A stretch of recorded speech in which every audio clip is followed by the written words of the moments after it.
હે ભગવાન વામન ભગવાન સાંભળી લ્યો કે આજ દુનિયાનો દાતાર મારે ઘરે માગવા આવ્યો છે ને, તો સમજી લ્યો હું હવે દેવામાં પાછી પાની નહીં કરું. ભગવાન તમે મારું સર્વસ્વ લીધું ને, પણ હજી સ્વ એટલે હું પોતે બાકી છું. અને ભગવાન સ્વ એટલે મારા મસ્તક ઉપર તમે આપનું ચરણ મૂકો એટલે મારો સંકલ્પ પૂરો થાય. કેવી અદ્ભુત કથા છે. ભગવાન નારાયણ પ્રસન્ન થયા, વામન બોલ્યા કે બલી આ તારી સખાવત તારી ઉદારતા જોઈને હું રાજી થયો, કંઈક માગ. અને બલીએ કીધું પ્રભુ મારે કંઈ જોતું નથી, બસ હવે પાતાળનો રાજા હું બન્યો, તમે મારા પાતાળની રક્ષા કરો, ચોકીદાર બની જાઓ. અને ભગવાનને ચોકીદાર બનવું પડ્યું. એટલે સૂત્રાત્મક આ કથાને એવી કહી શકાય. ઘણા એમ કે ને, ઘણા આપણે ત્યાં આવી આ કથામાં એમ કે બલિરાજાને ભગવાને છેતરા, ભગવાને કપટ કરી. આમાં છેતરાનું ખરેખર કોણ ખબર? એ સ્વયં ભગવાન છેતરાઈ ગયા. બોલો, કારણ કે બલિએ સર્વસ્વ આપ્યું, પણ ભગવાને સ્વ એટલે પોતાનું દાન આપ્યું. એટલે ભગવાનને નોકરીએ લાગવું પડ્યું. એટલે બલિ નહોતા છેતરાણા, ભગવાન છેતરાણા.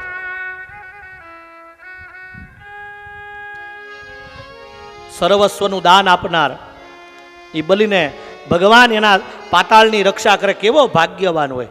આપણા દરવાજે આપણે ચોકીદાર ઊભા હોય ને, વોચમેન ઊભા હોય, પણ સ્વયં જગતનો નાથ જેના દરવાજે ઊભો હોય એ બલિ કેવો ભાગ્યશાળી છે. એટલે આ કથા છે ને એવી છે કથા કે અહીં રાજા હોય તો ભલે, અહીં રંક હોય તો ભલે, અહીંયા ડોક્ટર હોય, વૈજ્ઞાનિક હોય, પંડિતો હોય, જેવા જે કર્મ કરે ને એને ભોગવવા જ પડે. એ દેવા તો પડે છે અંતે, અહીંયા સૌને નડે છે. આ કરેલા એ કર્મના બદલા દેવા તો પડે છે.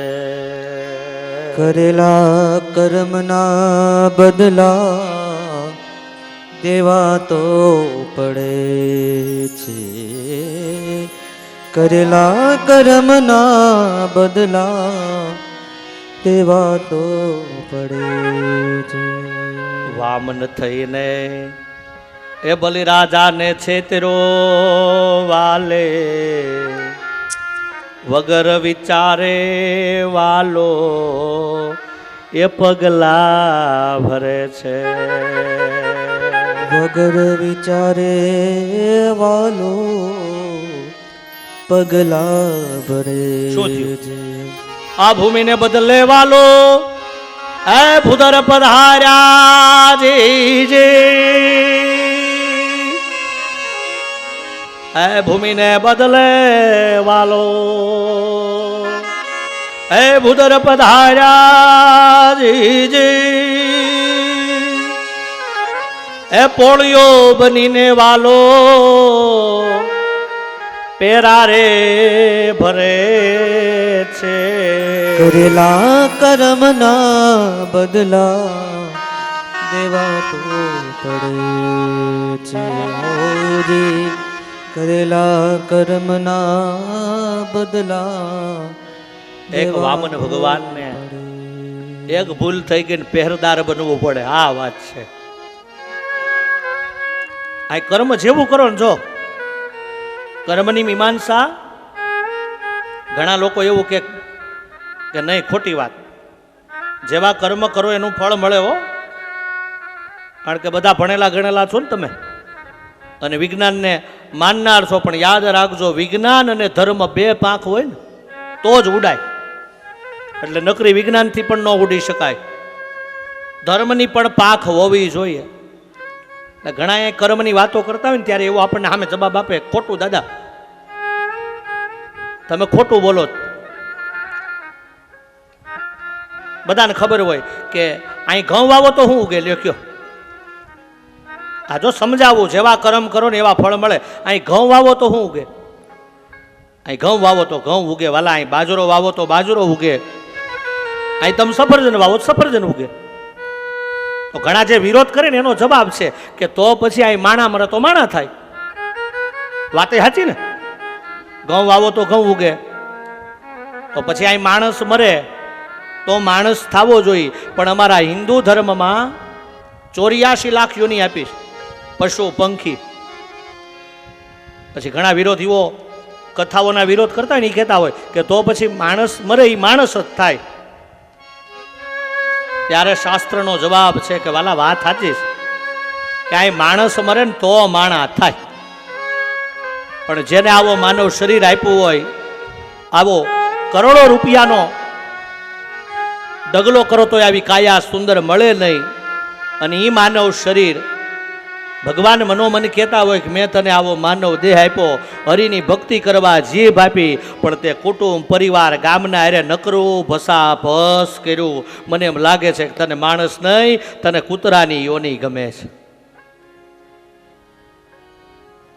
આ ઈશ્વરની સાંકેતિક વાતો છે કે વાલા મેં તને આવો દેહ આપ્યો, મનુષ્ય દેહ આપ્યો, અને તે તારી જિંદગી નકરી બળદની જેમ ઢસરડા કરી કરીને વેડફી નાખી. નકરા તે ઢસરડા ઢસડ્યા. એટલે ભગવાન કહેતા હોય કે મને એમ લાગે છે કે તને માનવનો દેહ નહીં, તને પશુનો બળદનો અવતાર આપું લાય. આ વાત છે વાલા. એટલે કેવું પડે કાંઈ માણા મરે તો માણા થાય.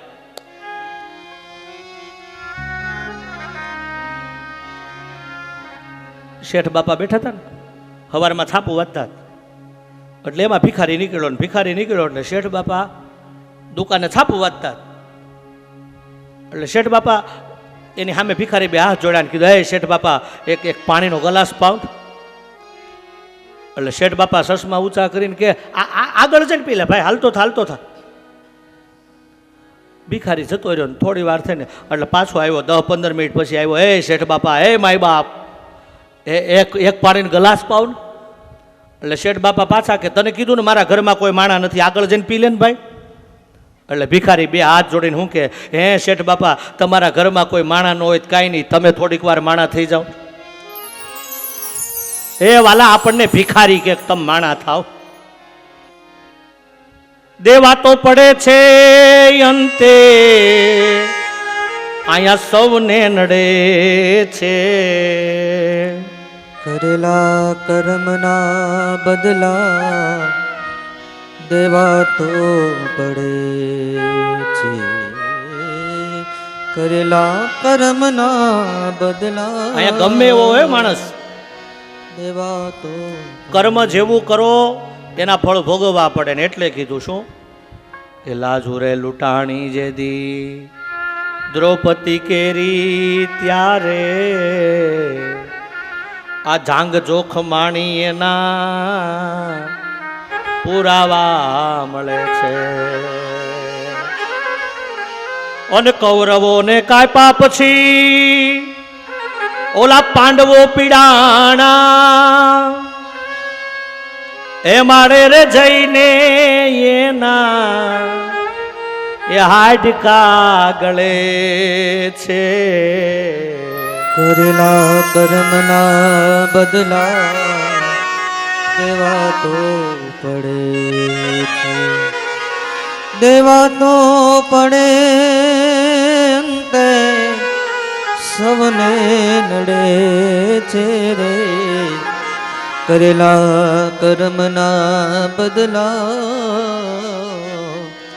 દેવા તો પડે છે. ભગવાન એના નામનો મહિમા, અને જે કર્મ કરીએ એનું ફળ ભોગવવું પડે. મૈત્રેયજી વિદુરનો સંવાદ છે કે જીવ સંસારમાં આવે પ્રારબ્ધ ભોગવવા આવે, પછી ઘણા કર્મ તુરંત ફળ આપે. ભાગવતની આ મૈત્રેય અને વિદુરની ચર્ચા છે. આ ગ્રંથનું પ્રમાણ આપું કે જીવ આ સંસારમાં આવે અને એના કર્મની સંચિત કર્મો જેવા કર્મ કરે એ ભેગા થાય. જેમ આપણે બેંકમાં એકાઉન્ટ રાખીએ, જેમ નવું વર્ષ પૂરું થાય પછી શું થાય, હમણાં દિવાળી આપણે શું કર્યું બધાને ખબર હશે, જેવું આ વર્ષ પૂરું થાય એટલે પાછી દિવાળી આવે ને, એટલે પાછું નવું વર્ષ આવે એટલે પાછા શું થાય, ચોપડા બદલે. એમ ગયા વર્ષનું દેવું હોય ને એ પછી નવા ચોપડામાં લખીએ, એમ આ જીવ જેદી આવે ત્યારે ગુજરી જાય ને તો એના હારા નરસા કર્મ એ ચોપડામાં તો લખાઈ ગયા હોય. આ હિસાબ ચોખ્ખો રાખવા વાળો હરી છે. દેવું નફો એન્ટ્રી પડે ગયા જન્મની, સંચિત કર્મ જમા થાય પ્રારબ્ધ પ્રમાણે.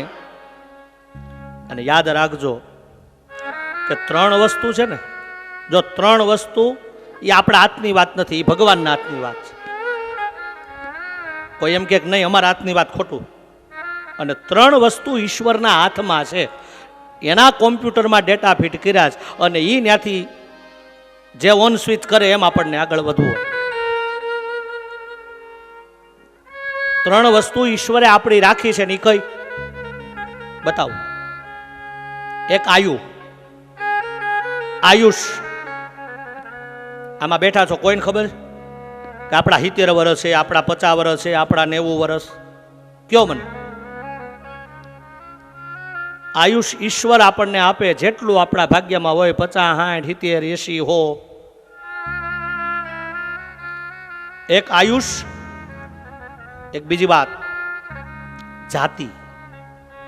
આમાં કોઈને ખબર, આમાં આપણે બેઠા કોઈને ખબર કઈ જાતિમાં જન્મ લેવો? તમારું હોય હાલે, મારું હાલે. જાતિ ઈશ્વર એમ કે તમારે બ્રાહ્મણની ઘેરે જવાનું, તમે ક્ષત્રિયના ઘેરે જન્મ લ્યો તો લેવો પડે ને, તમે પટેલને ઘેરે. એટલે એક જાતિમાં કોઈનું ચાલે નહીં. જો ચાલતું હોય ને તો સુરતમાં કોઈ નો જન્મે, બધા અંબાણીની ઘેરે નો જન્મે. અને હું તો કહું ન્યાય નો જન્મે, સીધા અમેરિકા સિનિયર સિટીઝન, કાંઈ માથાકૂટ નહીં. બોલો હાલે આપણું પણ કયો, એ તો ધક્કા ખાવા જ પડે. મુંબઈ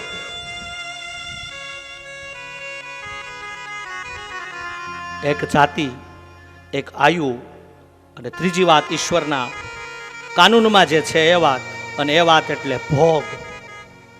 અહીંયા કોને કેટલું સુખ મળે, અહીં વાલા કોને કેટલું દુઃખ મળે, એ પણ ઉપરથી નક્કી થઈને આવે. બધાને શું જોતું હોય લખ્યો? હે, બધાને સુખ જોતું હોય, કોઈ ના પાડે? હર વ્યક્તિ કી કામના હૈ કે હमें अच्छी चाहत મળે. બધાની ચાહના હારી જ હોય. એટલે કઈ યોનિમાં જન્મ લેવો એ આપણું નથી. જાતિ ઈશ્વર આપણને મોકલે. ભગવાન એમ કે તમે માણસ બનો તો બનવાનું, અને ભગવાન એમ કે જાઓ તમે કામરેજ બાજુ ગધેડો બનો તો બનવું પડે. આ ઈશ્વરના કાનૂનમાં ફિટ થયેલી વાતો છે. અને વામન જન્મનું આ ચરિત્ર, કર્મની મીમાંસા. ફરી વાર કહું કે વામન ચરિત્ર છે ને આપણી આંખ ખોલે છે કે વાલા જેવા કર્મ અહીં વામન ભગવાનને ન છોડે તો કાળા માથાના માનવીને છોડે?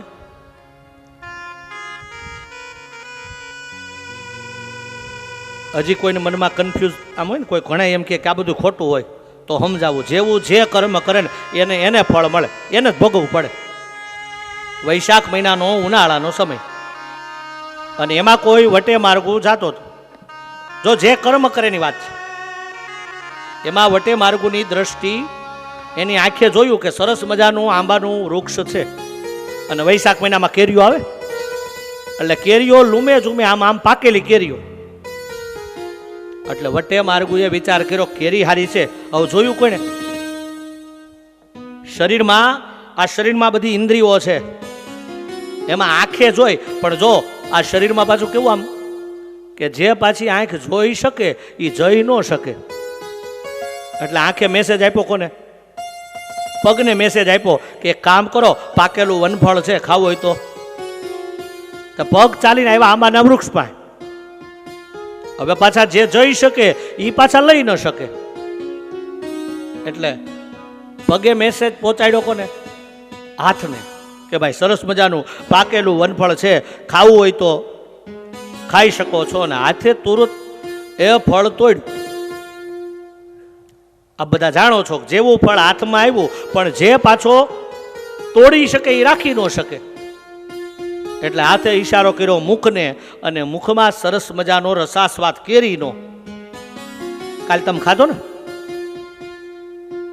તમે અહીંયા આમ આમ આમ કેરીનો રસ ખાધો ને મને ન્યા ઓટકાર આવતા. પણ આવી આવી જ્યારે સુખ દુઃખની વાત હોય ને એમાં આપણને સારો ભાવ હોવો જોઈએ. તમે તો ખાવ છો,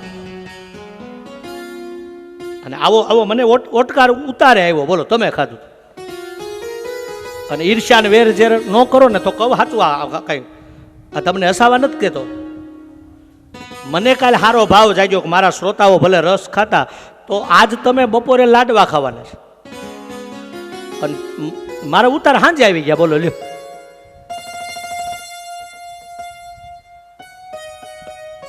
આ કઈ હસવા માટે નહીં, ડબરો લઈને આવ્યા જયસુખભાઈ. મને કે અમે ખાઈને તમે થોડા લાડુ ઠપકારીને બપોર પછી નંદ મહોત્સવમાં આવું છે.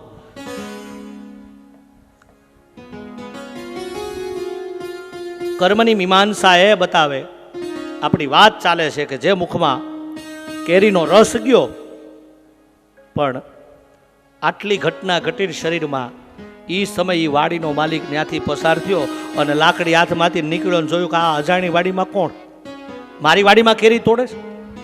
એટલે માલિકને ગુસ્સો આવ્યો ને ગુસ્સામાં દોડતો આવી અને જે માણસ મોઢામાં કેરીનો રસ ખાતો હતો ને એને 2 લાકડી પીઠમાં ફટકારી. અને જેવી લાકડી 2 પીઠમાં વાગી એટલે વેદના થઈ, અને વેદના થાય પીડા થાય એટલે આંસુ ક્યાં આવે? આ કર્મ ક્યાંથી શરૂ થયું? આંખથી શરૂ થયું હતું, અને આંખે કર્મના કર્મ પ્રધાને વિશ્વર ચિરાખા જો જસુ કરહી તસુ ફલ ચાખા. શ્રી રામ જય રામ. ગોસ્વામી તુલસી બતાવે છે, જય જય ભાગવત તો બતાવે, ગોસ્વામી તુલસી કહે કે જેવું કર્મ કરો એવું ફળ અહીં ચાખવા મળે. જય જય રામ. ક્ષિતિ જલ પાવક ગગન સમીરા. શ્રી રામ જય રામ. જય જય રામ. પંચરચિત મન અધમ શરીરા. શ્રી રામ જય રામ. જય જય રામ લલ્લા હોય ને એટલે 2 ચોપા એટલે ગાય. શ્રી રામ જય રામ. જય જય રામ. કર્મની મીમાંસા, કર્મ પ્રધાને વિશ્વ રચી રાખા. વિશ્વ આખું કર્મને આધીન છે, અને જેવા કર્મ કરીએ એવું ફળ આપણે ભોગવવું પડે. આવી વામન ચરિત્રની આ કથાને વિરામ આપતા ભગવાન શ્રી હરિના ચરણોમાં વંદન કરીને આવો. અષ્ટમ સ્કંદને વિરામ આપ્યો. 9મ સ્કંદમાં રાજા પરીક્ષિત બોલ્યા છે. રાજોવાચ મનવંતરાણી સર્વાણી ત્વયોક્તાની શ્રુતાની તે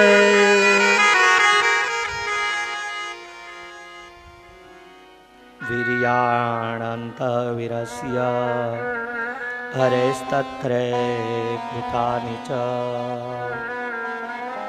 યોસો સત્યવ્રતો નામ રાજર્ષિ દ્રવિડેશ્વર જ્ઞાનમ યોતીત કલ્પાંતે લેભે પુરુષ સે વયા.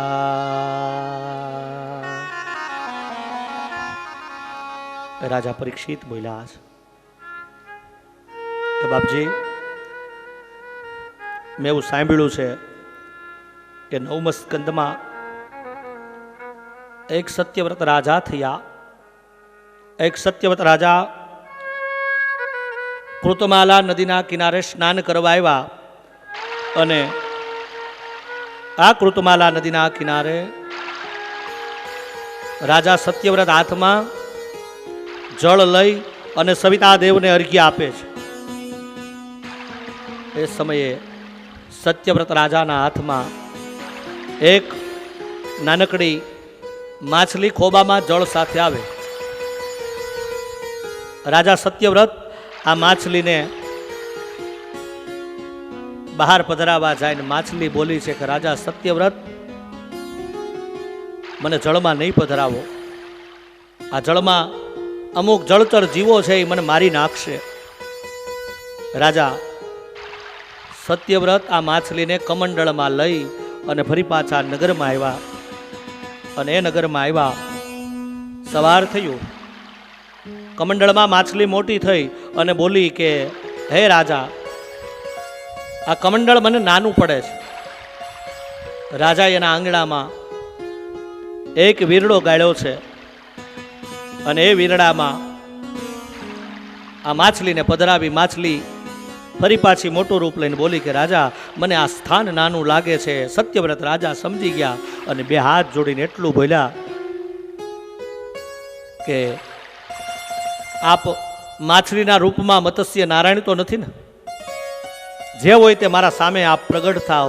ત્યારે સાક્ષાત ભગવાન વિષ્ણુ, ભગવાનના 24 અવતારમાં એક અવતાર એ મત્સ્ય નારાયણનો ભગવાન માછલાના રૂપે રાજા સત્યવ્રતની સામે પ્રગટ થયા છે.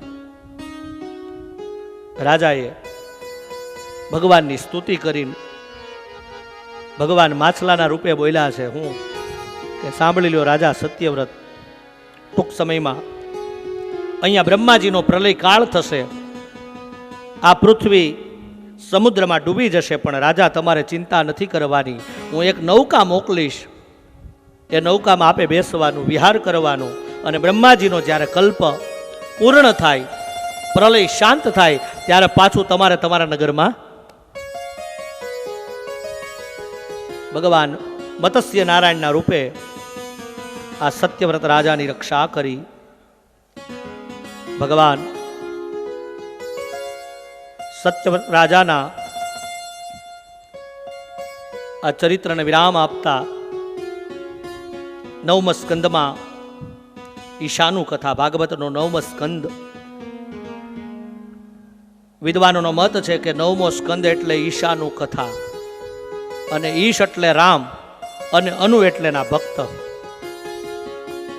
ભગવાનના ભક્તની કથા એ 9મો સ્કંદ આવે છે. આમાં એક એક ભક્તની કથા આવશે. એ સૂર્યવંશમાં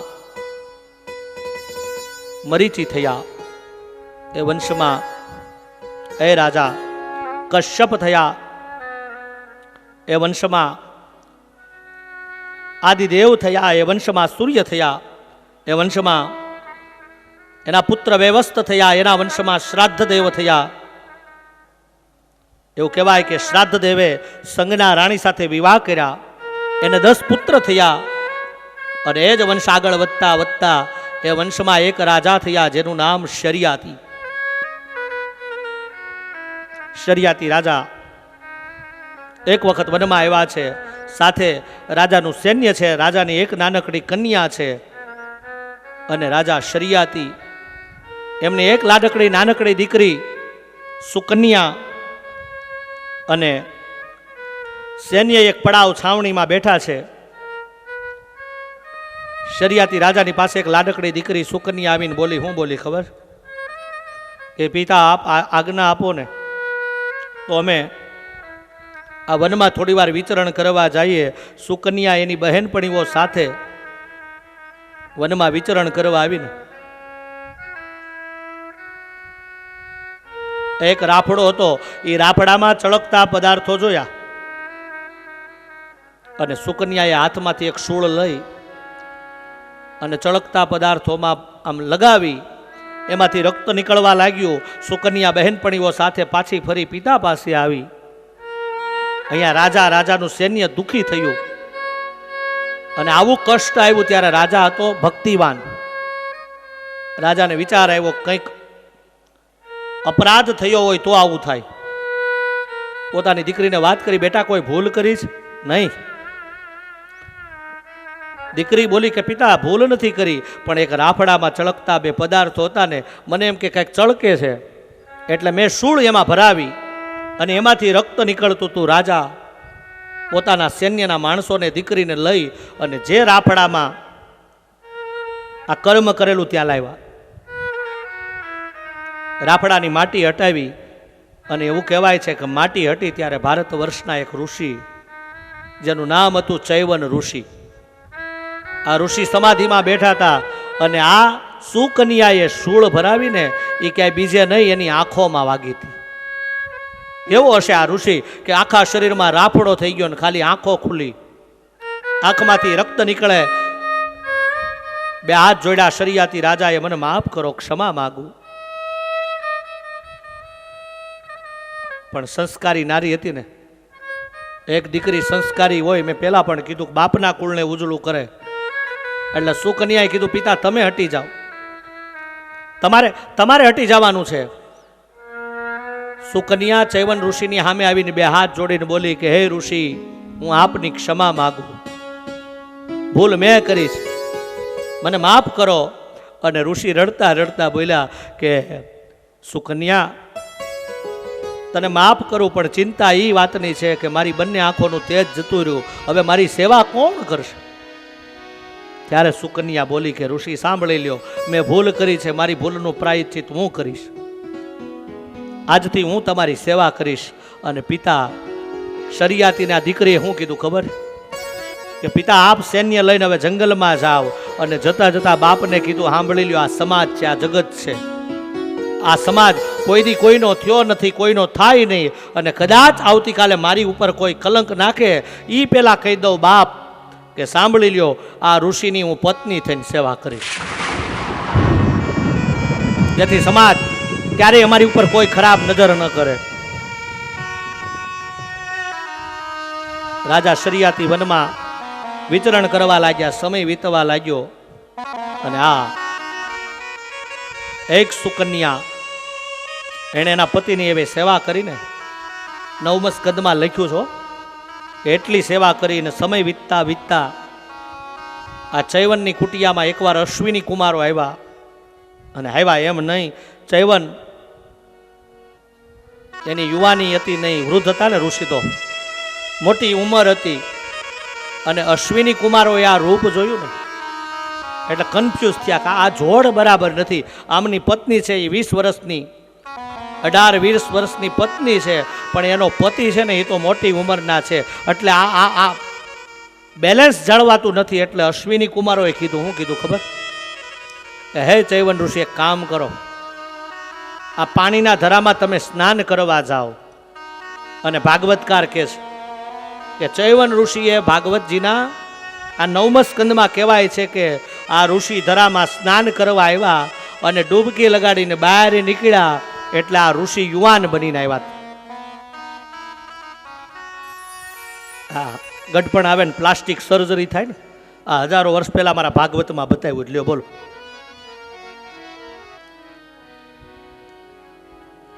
અને ચૈવન ઋષિ જ્યારે યુવાન બનીને બહાર આવ્યા અને અહીંયા સુકન્યાએ જોયું કે હવે મારો પતિ બરાબર. અને અશ્વિની કુમારો પાસે એવું કહેવાય છે કે સોમરસ નહોતો, એ આ ચૈવન નામના ઋષિ પાસે હતો. અને યુવાની આપીને એટલે એના બદલામાં એણે શું આપ્યું, અશ્વિની કુમારોને સોમરસ આપ્યો, એવી સંજીવની આપી. અને પિતા શરિયાતી જ્યારે પાછા આવ્યા ને, ફરીવાર પાછા ફર્યા ત્યારે શરિયાતીએ દીકરીને ઠપકો આપ્યો કે બેટા તે આ ભૂલ કરી, એક મારી દીકરી અને બાપને વચન આપ્યું હતું કે આની પતિ રૂપે હું સેવા કરીશ, પણ દીકરી એક ઋષિને છોડી અને તું આજ એક યુવાન સાથે પરણી. ત્યારે સુકન્યાએ બે હાથ જોડીને બધી વાત બતાવી કે પિતા આ એ જ ચૈવન છે, એને પૂછો. ત્યારે શરિયાતીનું મસ્તક,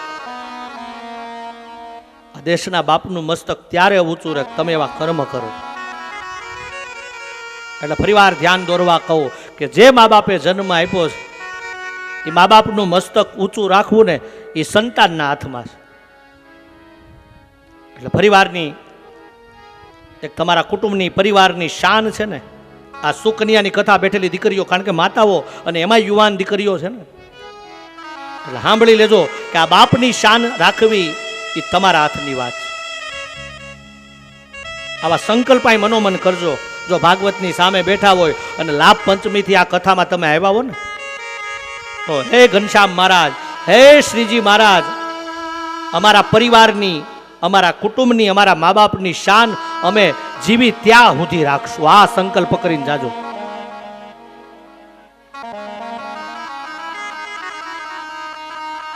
કથાઓ તો થાય છે આ દેશમાં, કથાઓ ઘણી થાય અને પરિવર્તનો ઘણા આવ્યા છે અને આ થવું જોઈએ. અને એટલે આ સુકન્યાની કથા બતાવી. એ વંશમાં, એ મનુના વંશમાં નવગ થયા, એના નાભાગ થયા અને એક પિતાની સેવા કરનાર એક દીકરો કેવો હોય એ 9મા સ્કંદમાં બતાવ્યું કે 4 દીકરામાં આપસમાં બધા દીકરા ભાગ પાડે, પણ એમાં એક નાનકડો દીકરો આ નભગ અને નાભાગનું ચરિત્ર બતાવે કે વિદ્યાભ્યાસ કરવા ગયેલો દીકરો પાછો આવ્યો ને, એટલે મોટા 3 ભાઈઓએ શું કીધું ખબર કે ભાઈ આ સંપત્તિનો ભાગ પડ્યો છે, પણ ઘરમાં હવે આપણા પિતા છે ને એ તને આપીએ છે. અને આ દીકરાએ કીધું કે કાંઈ વાંધો નહીં, સંપત્તિ તો હું મેળવીશ, પણ મારા અહો ભાગ્ય કે મારો બાપ મારી પાસે. અને આ દીકરાએ 9મા સ્કંદ પ્રમાણ આપે કે બાપની સેવા કરી, એટલે ભાગવતકારે નભગનું ચરિત્રમાં લખવું પડ્યું. એક કન્યાની વાત બતાવી પહેલા.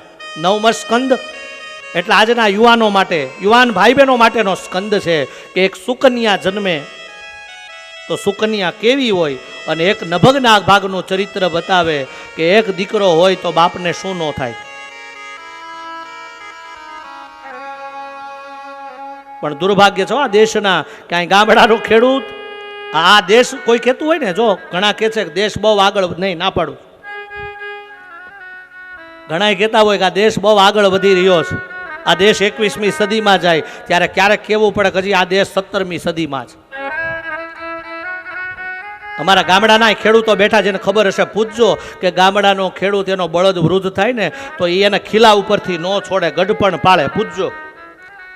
અને દુર્ભાગ્ય છે આ દેશના મા બાપના, ક્યાંય ગઢપણ આવે ને તેથી વૃદ્ધાશ્રમમાં મૂકવામાં જાય છે. એ આ દેશની સંસ્કૃતિ નથી. હા, અહીં સંપત્તિના ભાગ પડે. 100 વીઘા જમીન હોય ને વાલા તો એમ કહેવાય 50 તારી ને 50 મારી. 2 ગાડીઓ હોય તો કહેવાય 1 મોટર તારી ને 1 તારી, 1 મારી. પણ દુર્ભાગ્ય છે આ દેશના. હો, ભાગ્યવાન હશો આમાં કે તમારા ઘરમાં મા બાપ હશે, અને મા બાપ હોય ને તો એના ભાગ પાડતા નહીં, એને હાચવજો, એનું ગઢપણ પાળજો. અગર સાહિત્ય કરો તો કે ને હસાવા કે સાહિત્ય કરો કે 2 દીકરાને ઝઘડો થયો ને એટલે આપસમાં ઝઘડ્યા, 2 ઝઘડ્યા, એટલે ઝઘડામાં સંપત્તિના ભાગ પાડવા બેઠા. જો દેશની હાલત કેવી, સાહિત્યકારો કે છે. એટલે મોટાએ કીધું એક કામ કરે, હું ઈ કે 20 વીઘા જમીન કે 10 તારી ને 10 મારી, હાલ ભાગ. એ કે હવે કે 4 બળદ, 2 તારા 2 મારા. હવે એ કે 2 ભેંસ, 1 તારી 1 મારી. 2 ભાગ પાડતા હતા ને ઝઘડામાં. એટલે બધોય ભાગ પડ્યો. એટલે 80 વર્ષના દાદા ઘરમાં બેઠા હતી કે હવે આનો ભાગ પાડ. એટલે મોટો કે એ કે નાના ને કે આમાં કઈ અડધા ન કરાય, અડધા બાપાને તું રાખ, અડધા હું. એટલે મોટો કે એક કામ કરીને ભાઈ 2 હાથ જોડું, તું હાચે, આ બાપાનો સ્વભાવ મને નથી ગમતો. તો નાનો કે મને બાપાનો સ્વભાવ ગમે જ, પણ મારી ઘરવાળી નહીં આંકવા દે. હવે કરવું હું, બાપા બેઠા હતા. એટલે 2 જણાએ કીધું તો કે તું રાખ, એ કે હું ન રાખું.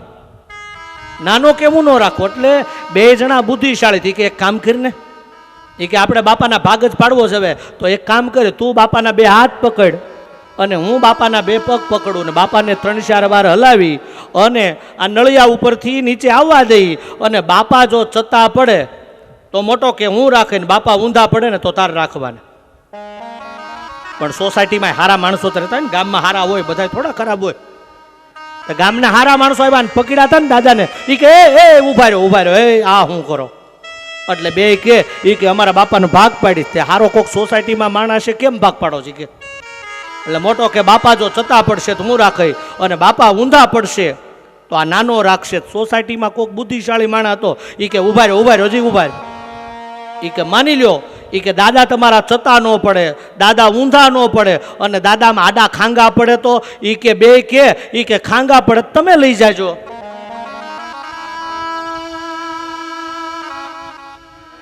વાલા, આ દેશની સંસ્કૃતિ નથી. આ દેશ ઋષિ મુનિઓનો છે, આ દેશ ભગવાનનો છે. અને માનવ દેહ મેળ્યો હોય ને, જે મા બાપે તમને ને મને જન્મ આપ્યો હે, પણ કરુણા તો જુઓ કે એ જ મા બાપ છેલ્લે પાછા દુઃખી થતા હોય. માનવ નડે છે માનવીને મોટો થયા પછી, ચાવી મળે ગુનાઓની, ચાવી મળે ગુનાઓની, જ્ઞાની થયા પછી.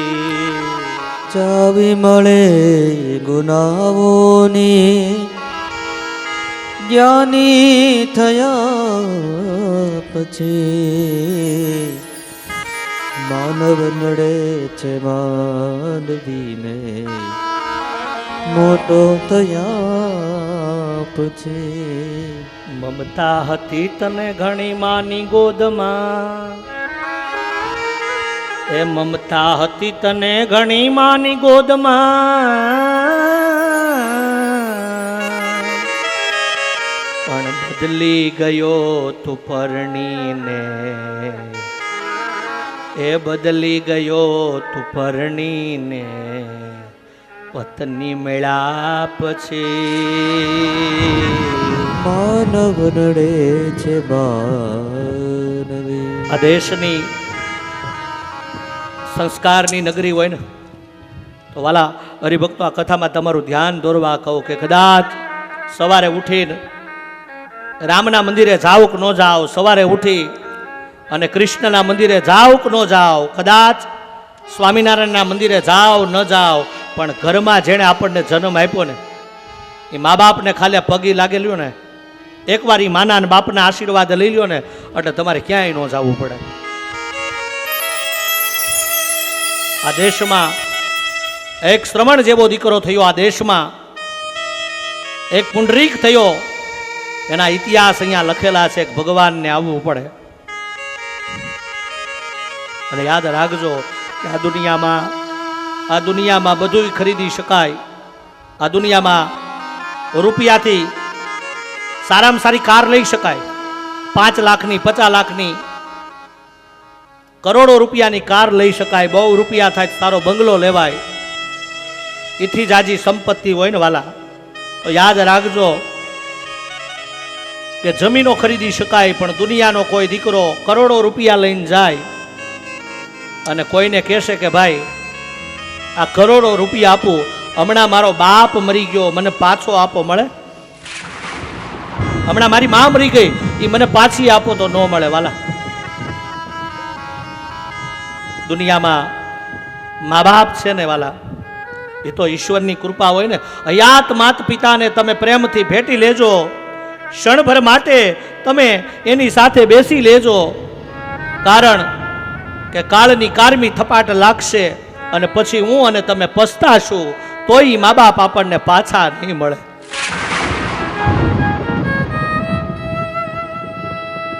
અને માટે આપણો એક પુનિત મહારાજને ગાવું પડે, ભૂલો ભલે બીજો બધો,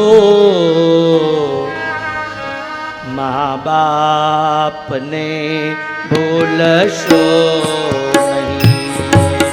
ભૂલો ભલે બીજું બધું, મા બાપને ભૂલશો નહીં. અગણિત છે ઉપકાર એના, દેવી શરજો નહીં. ભૂલો ભલે બીજું બધું, મા બાપ બાપને ભૂલશો નહીં. પથ્થર પૂજા પૃથ્વી તણા ત્યારે દીઠું તમ મુખડો. આ દેશની ઘર ઘરની કહાની છે અને કથામાં ધ્યાન આપજો હવે ખાસ કે ગામડા ગામનો ગરીબ બાપ હોય ને એના અંગ ઉપર ખપડા હોય ને એમાં થીગડા હોય. ઝૂંપડામાં રહેતી માં હોય એના ઘરમાં ખાવાનું ન હોય એવાય દાખલા છે. પણ બે ગરીબ માણા કાળી મહેનત મજૂરી કરે અને મજૂરી કરતા કરતા એક ઝૂંપડામાં જીવન વિતાવે અને એમાં શેર માટીની ખોટ હોય ને એ માં મંદિરે જાય, બાપ જાય, પ્રાર્થના કરે ને આપણે ત્યાં એવું કહેવાય કે જેટલા પથરા એટલા દેવ. અને એમાં ઘનશ્યામ મહારાજની કદાચ કૃપા થાય, સમય વીતે અને એમાં જો મહારાજની કૃપા થાય ને તો એ નારી સગર્ભા થાય. પથરા એટલા દેવ પૂજા અને સગર્ભા થયેલી માએ બાળકને જન્મ આપ્યો અને કોઈ કોઈ જગ્યાએ એવું બને કે બાળક જન્મે 1 વર્ષનું 2 વર્ષનું થાય અને એના ઘરમાં એનો બાપનું મૃત્યુ થાય અને ત્યારે આ વિધવામાં રડતી હોય અને રડતા રડતા એ માં એ વિચાર કરે આજ મારું ઘરનું ઢાંકણ ઉડી ગયું, કાંઈ વાંધો નહીં, આ દીકરો કાલે મોટો થશે. અને એ ખારી આશા હોય ને વિચારજો એ માં એ ગામના કોઈના ઘરના અંગના કપડાઓ અને એ અંગના કપડા એને થીગડા મારે, કોઈનું વાસી અન્ન ખાય, સારું અન્ન દીકરાને ખવડાવે અને આ જનેતા ઈમાં એ ધીરે ધીરે દીકરાને મોટો કરે, ભણાવે, ગણાવે અને જ્યારે ઘરમાં સંપત્તિ ન હોય અને 18-20 વર્ષનો દીકરો થાય, આ સત્યતા છે. એ માં એના અંગના ઘરેણા વેચી અને દીકરાને પરણાવે. પણ પછી માના દુર્ભાગ્ય ન્યાથી શરૂ થાય. જે દીકરો માનો હતો ને એ માનો મટી અને પત્નીનો બની જાય. એટલે બેલેન્સ જાળવજો, કારણ કે આમાં તો બે બાજુ બેલેન્સ જાળવવું પડે. પણ મા બાપ ઈ મા બાપ છે. આ શાસ્ત્ર વેદી વેદના ત્યારે દીધું તમ મોકળું. એ પુણીત જનના કાળજ પથ્થર બની છૂટજો. ભૂલો ભલે બીજું બધું મા બાપને ભૂલશો નહીં. આ કથામાં બેઠેલા પ્રત્યેક યુવાન ભાઈ બહેનો પરિવાર ભાગવતની સંહિતાની સામે બેઠા હોય અને આ સભામાં જો સંતોની સામે તમે બેઠા હો ને તો યુવાન ભાઈ બહેનો આ કથામાં સંકલ્પ લેજો, કારણ કે મારી કથા તો 7 તારીખે પૂરી થઈ જશે. પણ સંકલ્પ એટલો લેજો આ કથામાંથી કે અમે આજીવન અમારા મા બાપની સેવા કરશું તો ભગવાન ઘનશ્યામ મહારાજ રાજી રહેશે. અને આવો સંકલ્પ લઈને જાશો ને તો મને એવો અહેસાસ થશે કે આ સોજિત્રા પરિવારે મને લાખો નહીં કરોડો રૂપિયા આપ્યા છે. જીવનમાં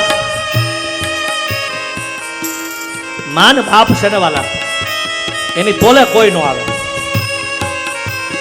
દુનિયામાં તમે જાઓ ને મોટર અને ગાડી બંગલા જોઈ લ્યો, એ પૈસા પેલા પડાવે. પ્લેનમાં જાઓ ટિકિટ લેવી પડે કે નહીં? ગાડીમાં જવું હોય તો મિત્રની ગાડી હોય તો પેટ્રોલ તો નાખવું પડે. અને એટલે સંતો એક આપણો પોરબંદરનો પુરુષોત્તમ કવિ એણે લખ્યું છે, આ મેળો હોય તો ને હાર પહેરાવવો પડે વાલા, કે મોટર અને ગાડી જોઈ લ્યો એ પૈસા પેલા પડાવે, પણ આ જનેતા મારી એની કાખમાં બેહાડીને મને સૃષ્ટિની સફર કરાવે. આ માં વિચારો તો ખરા. હોટલ અને લોજમાં જોઈ લ્યો, બાકડે બિલ મોકલાવે. એ 5 સ્ટાર હોટલમાં જાવ ને તોય બિલ આપવું પડે. પણ આ જનેતા મારી એના ખોળામાં બેસાડીને મને મીઠા કોળિયા ભરાવે. આ માં. અને એ મા બાપની સેવા કરશો ત્યારે ઈશ્વર રાજી રહેશે.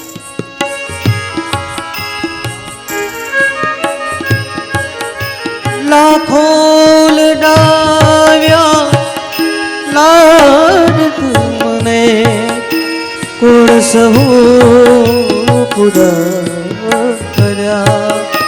લાખો લડાવ્યા લાડ તુમને કુળ સહુ પૂરા કર્યા. એ કોડના પૂરનાર નામે કુળ પૂરવા ભૂલશો નહીં. ભૂલો ભલે બીજું બધું મા બાપને ભૂલશો નહીં. માગણી તુજે ઉપકાર એક મા બાપના ઉપકાર એના બદલાને આપણે વાળી ન શકીએ. કદાચ આ શરીરનું ચામડું બનાવી અને માય બાપને મોજડી પહેરાવીએ તોય ઋણમાંથી મુક્ત ન થઈએ. મોઢેથી બોલું માં એ મને સાચે જ બાળપણ સાંભળે. પછી મોટપની મજા મને કડવી લાગે કાગડા. મોટપની એ બધી મજા ભાગ્યશાળી દીકરો હશે કોઈ મને જેના ઘરમાં બાપ હશે, જેના ઘરમાં માં હશે. કડવી લાગે ક્યાં કહે એ મા બાપ થી દુનિયામાં કોઈ મોટું નથી. અને એ જ મા બાપને જો તમે દુઃખ આપશો તો આ કથાઓ સાર્થક નહીં થાય. અને એ માને જો આંખમાંથી આંસુડા પડશે, એ માં રડે બાપ રડે ને તો તમારી સંપત્તિને ધૂળ લાગે.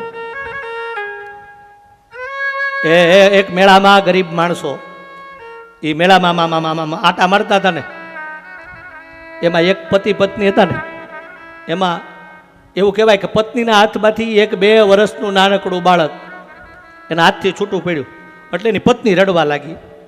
અને પત્ની રડતી હતી એટલે મેળામાં પતિ પત્ની બે ફરતા ફરતા કોઈ આવા સાઉન્ડવાળા ભાઈ છે ને ઓપરેટર એને કીધું કે ભાઈ એક સાઉન્ડમાં એક માઇક્રોફોનથી એક જાહેરાત કરો ને, એક મારો દીકરો અમારી આંગળીથી જુદો પડ્યો આ મેળામાં ખોવાણો છે અને મારી પત્ની જો રડે છે.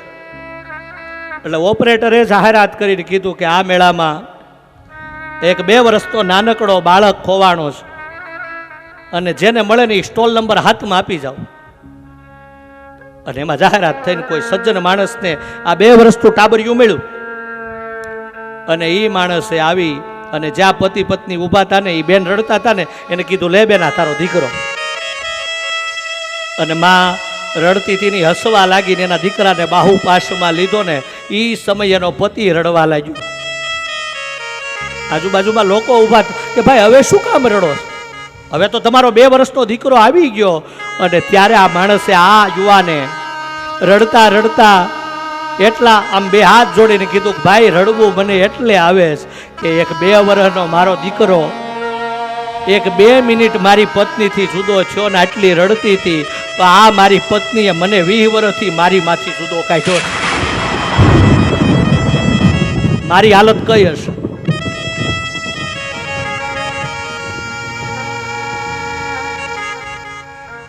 જીવનમાં મા ને બાપ છે ને એ કંઈક અને ક્યારેક ખરેખર થાય આ દેશમાં કથાઓ થાય ને સત્સંગી પારાયણ થાય ને ક્યારેક ક્યારેક મા બાપ ઉપર જ કથાઓ થવી જોઈએ.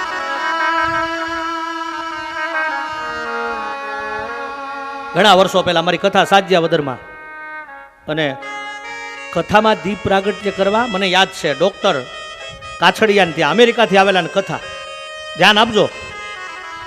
એમાં દીપ પ્રાગટ્યમાં બગડાણાથી મંજી બાપા આવેલા.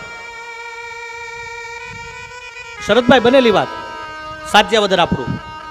પછી બાપાને દીપ પ્રાગટ્ય કરાવ્યું અને બાપાને માઇક આપ્યું કે બાપા આશીર્વચન આપશે. તો બાપાએ માઇક લઈને સીધું કીધું કે નરેશ દાદા, આ દેશમાં તમે જે ભાગવત વાંચો છો ને, આ મંજી બાપાના શબ્દો મને યાદ છે, બગડાણા આપણું. એ કે આ દેશમાં ભાગવત કથા થાવી ન જોઈ. મારો કાન ચમક્યો. મેં કીધું બાપા આવીને દીપ પ્રાગટ્ય કરવા આવ્યા કે મારો ધંધો બંધ કરવા? બાપા ફરી વાર બોલ્યા કે આ દેશમાં ભાગવતની કથા ન થાય. આ દેશમાં બાપા બોલ્યા પછીની મને ગમ્યું કે આ દેશમાં ગરુડ પુરાણની કથાઓ થવી જોઈએ. કે ગરુડ પુરાણ સાંભળો તો ખબર પડે કે મા બાપને દુખી કરો ને તો કેવા નરક મળે. મેં કીધું વારી જાઓ બાપા,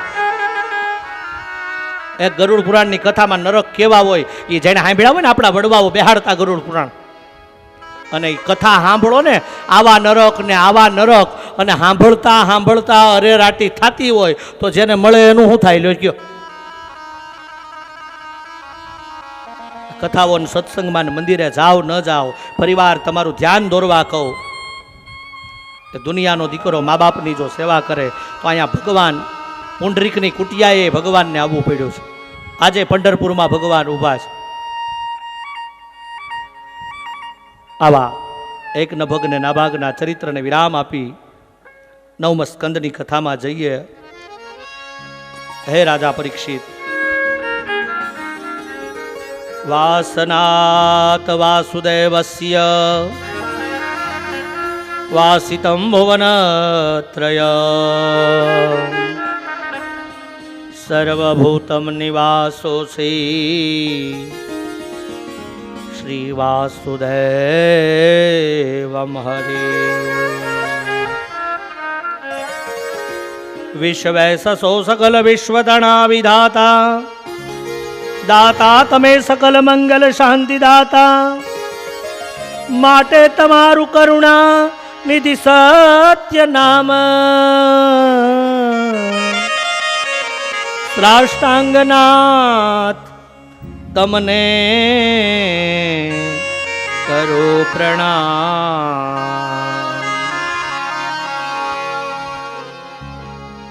ભગવાનના શરણોમાં વંદન કરીને આવો. એ નવમ સ્કંદની કથામાં જઈએ. નવમ સ્કંદની કથા એટલે સૂર્યવંશના રાજાઓની કથા. હે રાજા પરીક્ષિત, એ વંશમાં એક ભગવાનના પરમ ભક્ત થયા અને જેનું નામ હતું અંબરીશ. લખ્યું છે, અંબરીશો મહાભાગ સપ્તદીપ વ્રતિ મહિમ અવવ્યાચ શ્રિયમ લબ્ધવા વિભવમ ચાતુલમ ભવે. અંબરીશો મહાભાગ. એક અંબરીશ ભગવાનના પરમ ભક્ત થયા.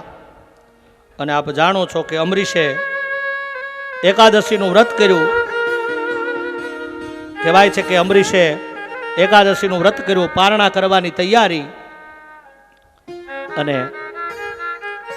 યમુનાના કિનારે અંબરીશ સ્નાન કરવા આવ્યા અને સામે દુર્વાસા મળ્યા.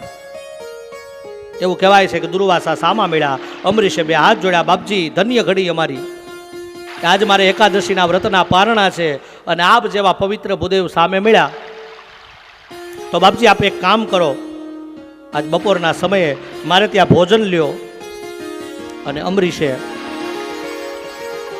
જ્યારે દુર્વાસાને આમંત્રણ આપ્યું, દુર્વાસા બોલ્યા કે અંબરીશ એક કામ કરો, તમારે ઘરે બપોરનું ભોજન લઈએ, તમે જઈ અને સામગ્રી બધી તૈયાર કરો, હું થોડા સમયમાં યમુનામાં સ્નાન કરીને આવું. અંબરીશ યમુનાજીના જળમાં સ્નાન કરે છે અને સ્નાન કરી અને એ ઘર તરફ ગયા. અને દુર્વાસા યમુનામાં સ્નાન કરવા બેઠા છે.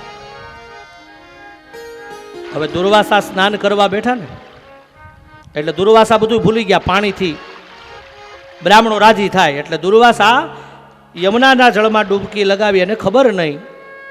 અને સમય વીતતા વીતતા અહીંયા અંબરીશને ચિંતા થઈ કે દુર્વાસાને આમંત્રણ આપ્યું છે આ બ્રહ્મદેવ જો આવશે નહીં તો મારું વ્રત અફળ થશે. કારણ કે આજે પણ હરિભક્તો અને વૈષ્ણવો માટે એકાદશી કોઈ સામાન્ય વ્રત નથી. આજે પણ વૈષ્ણવો માટે એકાદશી આપણા 12 મહિનાની એકાદશીઓ એક એક નામ સહિત છે. ત્યારે અવસર મળશે ત્યારે એક એક એકાદશીના નામની વાતો કરશું. પણ આજે પણ વૈષ્ણવો હરિભક્તોની કોઈ શ્રદ્ધા હોય તો એકાદશીનું વ્રત. અને ખબર હશે કે આ વ્રત ક્યારે સફળ થાય તો કે પારણા કરવા પડે અમુક સમયમાં, અમુક ભાગ. હવે અમરીશ મુંજાણા કે દુર્વાસાને આમંત્રણ આપ્યું છે, એ આવે તો પારણા થાય. હવે બ્રાહ્મણને જમવાનું કીધું એટલે જમાય નહીં. એમાં અમરીશે વિચાર કર્યો કે લાવ એકાદશીનો આજે મહિમા છે અને આ સમય ન વીતે તો યમુનાનું જળ હાથમાં લઈ, યમુના મહારાણીનું જળ તુલસી પત્ર લઈ અને અમરીશે મોઢામાં પધરાવીને પારણા કર્યા. એ સમય દુર્વાસા ના. હવે દુર્વાસા એટલે ક્રોધનો અવતાર. આ દ્રશ્ય જોયું. દુર્વાસાએ કીધું અમરીશ બ્રાહ્મણને આમંત્રણ આપીને મારી પહેલા જીમો. બ્રાહ્મણ એટલે દુર્વાસા, દુર્વાસા એટલે શંકરનો અવતાર, ક્રોધનો અવતાર. અને ક્રોધમાં એ દુર્વાસા, એને એટલો બધો ક્રોધ આવ્યો અને ક્રોધમાં દુર્વાસાએ જટાને છોડીને પછાડ. જોજો ક્રોધ આવે એટલે શું થાય? હિંસા.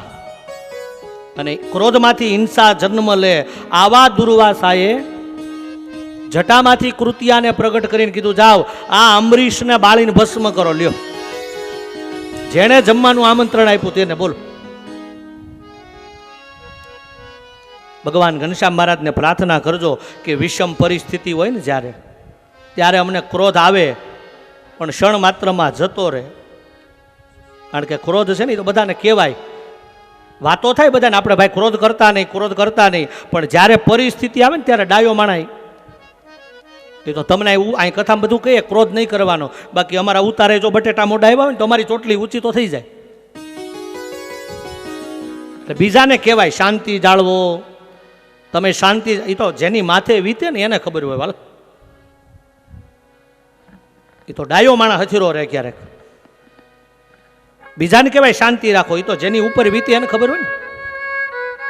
પતિ પત્ની બપોરે 12 વાગે જમવા બેઠા ને, એટલે જૂનો સમય ગામડાનો, એટલે 12 વાગે પતિ પત્ની જમતા હતા. જો બીજાને કહેવાય શાંતિ જાળવો. એટલે બે જમતા હતા, થાળીમાં પત્નીએ બધું પીરસું ને બે જમતા હતા ને. એમાં જૂના સમયમાં ટપાલી આવે ને, એટલે ટપાલ લઈને આવ્યા અને ટપાલ આપી એટલે બેન લેવા ગયા. ભાઈ જમતા હતા એટલે એ બેને કાગળ વાંચ્યો, જૂનો ગામડાનો સમય, અને વાંચતા બેન બોલ્યા અને ઘરવાળાને કે ગામડેથી ટપાલ આવીશ અને આમાં એવું લખ્યું છે કે તમારા બા ગુજરી ગયા છે. એટલે એનો પતિ રડવા લાગ્યો. એટલે એની પત્ની કે રડોમાં આવે, બા તો મોટી ઉંમર, 100 વર્ષના, ખૈરું પાન. એટલે ઓલો રડે, એ કે નહીં, કે હવે હાલી કે તૈયાર થા, એ કે આપણે ગામડે જવું છે. એટલે ઓલી કે આ બધું દાળ ભાત શાક પૂરી બધું બનાવ્યું, કે પેલા ખાઈ લ્યો, હવાર થાય પૂગતા. હવે ઓલાની માં એટલે એ થોડું ખાય, એ કે માર નથી ખાવું, એ કે હવે શાંતિથી ખાઈ લો ને. પણ ઈ કે એક કામ કરતો, ઈ કે તું આટલી શાંતિ જાળવવાનું કે ટપાલ મને આપતો. એટલે એના પત્નીએ ટપાલ એની પત્નીના હાથમાંથી લઈ અને એને કીધું તારે ઉતાવળમાં ભૂલ થઈ, સાંભળી લે, આમાં લખ્યું છે તારી માં મારી નહીં, તારી માં મરી ગઈ. અને ઓલીએ માથા પસાડ્યા, એ ઘર માથે લીધું. એ કે હવે હાલો જલ્દી બાને મળવું છે, હાલો. એ કે નહીં હવે જમીન જ જવું છે. એટલે બીજાને કહેવાય શાંતિ જાળવો. એકાદશીનું વ્રત અમરીશ રાજાએ જે વ્રત કર્યું, દુર્વાસાને ક્રોધ આવ્યો હશે અને ક્રોધમાં કૃતિયા પ્રગટ થઈ. અને ધ્યાન દેજો કે જે નારાયણનું, ભગવાન શ્રી હરિનું જેણે વ્રત કર્યું હોય શ્રદ્ધાથી, એ નારાયણ જેની રક્ષા કરે. અમરીશની સામે આ કૃતિયા આવી એ પહેલા ભગવાન શ્રી હરિ વિષ્ણુએ હાથમાંથી સુદર્શન ચક્ર લઈ છોડ્યું, કૃતિયાને બાળીને ભસ્મ કરી. કૃતિયા બળીને ભસ્મ થઈને એટલે આ સુદર્શન ચક્ર કોની વાહે દોડ્યું ખબર? આગળ દુર્વાસા ને પાછળ સુદર્શન ચક્ર આવે. દુર્વાસા દોડવા લાગ્યા, મને બચાવો, મને બચાવો. કૈલાસમાં આવ્યા, ભોલે બાબાને પગ પકડ્યા, બાબા હે સિદ્ધેશ્વર મહાદેવ મને બચાવો. ભોલેનાથ કે ભાઈ ત્રિશૂળ હોય ને તો રોકી શકાય, આ તો નારાયણનું છે. દુર્વાસા દોડતા દોડતા આગળ વધ્યા અને આગળ જઈને વિષ્ણુ લોકમાં આવ્યા. ભગવાન નારાયણને પ્રાર્થના કરી, યત્ર નારાયણમ દેવમ હે શુક્લવર્ણમ ચતુર્ભુજમ શંખ ચક્ર ગદા પદ્મ વનમાલા વિભૂષિત. ભગવાન નારાયણે દુર્વાસાને એટલું કીધું કે દુર્વાસા સાંભળી લ્યો, આ સુદર્શન ચક્ર મારું છે, પણ હું તમને પ્રશ્ન કરું કે તમે અપરાધ કોનો કર્યો? તમે અપરાધ કોનો કર્યો? દુર્વાસા બોલ્યા કે મેં અપરાધ અમરીશનો કર્યો છે. તો પછી એક કામ કરો, તમે અમરીશની પાસે જઈને ક્ષમા માગો ને. અમરીશ એની સામે દુર્વાસા આવ્યા અને બે હાથ જોડ્યા અને અમરીશે કીધું, મહારાજ અમને બ્રાહ્મણોને પાપમાં ન નાખો, અમે રાજા અને આપ બ્રાહ્મણ, અમને એ કે પેલા ઓલું સુદર્શન ચક્ર રોક, મને મારી નાખશે. ત્યારે અમરીશે બે હાથ જોડીને જે નારાયણનું વ્રત કર્યું હતું ને એ નારાયણની સ્તુતિ કરી. શાંતાકારમ ભુજગશયનમ પદ્મનાભમ સુરેશમ વિશ્વાધારમ ગગન સદૃશમ મેઘવર્ણમ શુભાંગમ લક્ષ્મીકાંતમ કમલનયનમ યોગવીર ધ્યાન ગમ્યમ વંદે વિષ્ણુ ભવભયાર્ણમ સર્વલોકૈકનાથમ. સર્વલોકના નાથ દુર્વાસાની રક્ષા કરી. એ સમયે અમરીશે કીધું, બાપજી બહુ મોડું થઈ ગયું, ભોજન કરી લ્યો. અને ત્યારે દુર્વાસાને ભોજન કરાયું અને બ્રાહ્મણ દેવતા પ્રસન્ન થયા, રાજી થયા. અમરીશને આશીર્વાદ આપ્યા, ધન ઘડી ધન ભાગ્ય તારા. અમરીશ મને માફ કરજે, મેં ક્રોધ કર્યો. અને યાદ રાખજો, ગમે એવો બ્રાહ્મણ હોય ને એને દક્ષિણા તમે ગમે એટલી આપો, પણ જ્યાં સુધી ભોજન થાય ને એ તૃપ્ત ન થાય ને ત્યાં સુધી આશીર્વાદ ન આપો. સંત બ્રાહ્મણ ભાગ્યવાન હશો. જે ઘરમાં યાદ રાખજો કે જે ઘર ભાગ્યવાન હોય ને ત્યારે સંત બ્રાહ્મણની તમારા ઘરે પધરામણી થાય. અને કોઈ દી તમને સંત કે બ્રાહ્મણ એમ કે કાલે તમારે ત્યાં જમવા આવું, સમજી જાજો કે તમારી કંઈક પેઢીના પુણ્યના ફળ હશે ભેગા. કારણ કે કેવલ તમારે આંગણે જમવા નથી આવતો, એ તમારું પાપ લેવાય આવે છે. બહુ ઊંડા ઉતરીને ત્યારે સમજાય. એટલે બડે ભાગ્યવાન હે કે જે ઘરમાં સાધુ સંત એની પધરામણી થાય. અને માટે અમરીશે આવું વ્રત કર્યું. આજે આ વ્રતનો મહિમા છે. ધન્ય એકાદશી, એકાદશી કરીએ તો વૈકુંઠ પામીએ. ધન એકાદશી, એકાદશી કરીએ તો વ્રજ સુખ પામીએ. મારે એકાદશીનું વ્રત કરવું છે. મારે એકાદશીનું વ્રત કરવું છે. મારે ધ્યાન પ્રભુનું ધરવું છે. મારે ધ્યાન પ્રભુનું ધરવું છે. મારે વૈકુંઠમાં જઈ વસવું છે. ધન એકાદશી, એકાદશી કરીએ તો આવું વ્રત સુખ પામે. પણ આપણે 11 હોય ને વાલા હરિભક્તો, ધ્યાન આપજો. આપણે 11 હોય ને ઘરમાં નો રહ્યા હોય ને, એ આપણી હારે જમવા બેઠા હોય ને તો એમ થાય કે આપણે રહ્યા હોત તો સારું. આજ મારે એકાદશી, આજ મેં કાંઈ ખાધું નથી. ખાલી હવારે ચા કોફી. આજ મારે એકાદશી, આજ મેં કાંઈ ખાધું નથી. ખાલી બપોરે બટેટાની સૂકી ભાજી, આંબાની ખીર, રાજગરાની પૂરી, વર્ણન ન કરાય. હવે બપોર છે. એટલા બધા ભાત ભાતના મેવા મિષ્ટાન હોય ને, જે સામે બેઠા ને એને એમ થાય કે અમે રહ્યા હોત તો સારું. અને વાલા હરિભક્તો, ખાજો ના નથી, પણ એકાદશી એટલે ખરેખર કહું ને, સંતો બેઠા છે અને સંતોના ખોળામાં બેઠા હોય ત્યારે સાચું કહેવાય કે એકાદશી એટલે 5 જ્ઞાનેન્દ્રી, 5 કર્મેન્દ્રી અને 11મું મન. એ શ્રી હરિ ઘનશ્યામ મહારાજના ચરણમાં રહે ને, એનું નામ હાથી 11. વિજ્ઞાનને કેવું પડે કે આ જઠર, ઓજરી, ફેફસા, એ ભરડિયો આખો મહિનો ચાલુ હોય ને, બધાને ખબર જ છે. આમાં ન ખાવાના પદાર્થો ખાધા હોય એટલે 1 મહિને વિજ્ઞાન ડોક્ટરો પણ કહે છે, સાયન્ટિસ્ટો કહે છે કે મહિનામાં 1 વાર જો ભૂખ્યા રહ્યો ને તો જઠર, ઓજરી, ફેફસા એ બધા ક્લીન થઈ જાય, સ્વચ્છ. પણ આપણે તો 11 હોય તેથી જ આખું.